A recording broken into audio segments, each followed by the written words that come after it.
Well, as a young charity, one of our goals at the moment is, especially with this problem we've had with one of the Danish footballers over the weekend, is to create awareness of how important it is to look after yourself. No matter how fit you are, it can hit you. So we are going to try and go back to a year ago when we were working very closely with the GHA and the Department of Education, whereby we want to create awareness of how CPR and defibrillators can possibly save lives. And the idea is to eventually try and get schools and programs everywhere so that nobody will be hesitant on how to use a defibrillator and that people will be more aware of how to do CPR. Do you think that people having seen that this weekend might have been a wake-up call to some and may have even started researching about it when they realized it was a cardiac arrest? Very possibly. I mean, before COVID, we were actually down at Casemates one day and we did create this awareness campaign to see how defibrillators worked. We have been very lucky that in the past people have donated money. In fact, GBC Open Day actually donated money to our charity and we were able to donate to the GHA 12 defibrillators. So it's just a question of now making the public more aware of where they are and how easy it is to use them. Now, how do you feel about the GHA's Cardiac Rehab Centre carrying your late father's name, the Lionel Perez Cardiac Rehab Centre? I think I'm very humbled, privileged and maybe honoured. Obviously, that's one of the reasons why it's been very close to my heart. My father worked in the background for many years and very closely with Joey Fortuna, who actually now runs it. So I've always been very, very grateful to anything that can be done for the heart, and I'm extremely grateful to the present government for having given it its name. Well, 15 years ago I had a heart attack.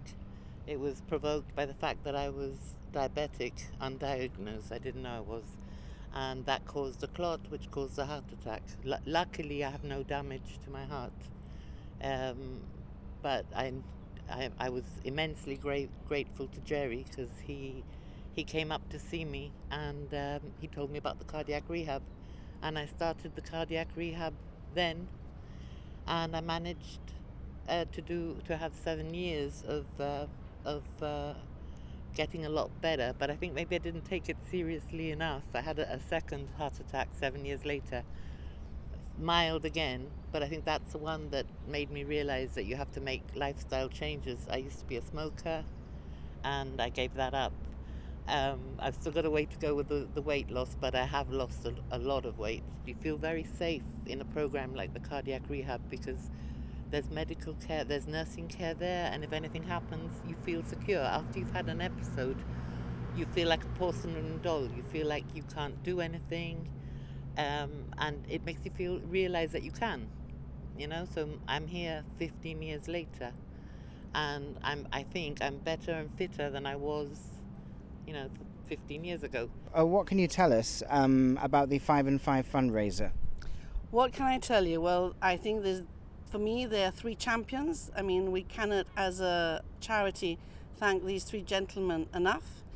I don't know how they did it, because I think that normally people just do a triathlon one day and it's enough. I mean, to put up with it for 5 days was incredible. And I think that at a time when we're a new charity and fundraising, obviously because of the COVID pandemic, has been really, really difficult, to now be told that we're going to be given as an association over £20,000 to use for the Cardiac Rehab Centre is like winning the lottery, and we cannot thank them enough. I think it was amazing. It's what they've done for the 2 charities and what they've done. They've raised the profile of exercise, and they also created, apart from what they've done physically and that, they've created a sense of community. And it makes people who've gone through issues feel very supported. So from myself and others like me, I'd like to thank them from the bottom of my heart for giving it the exposure that they have.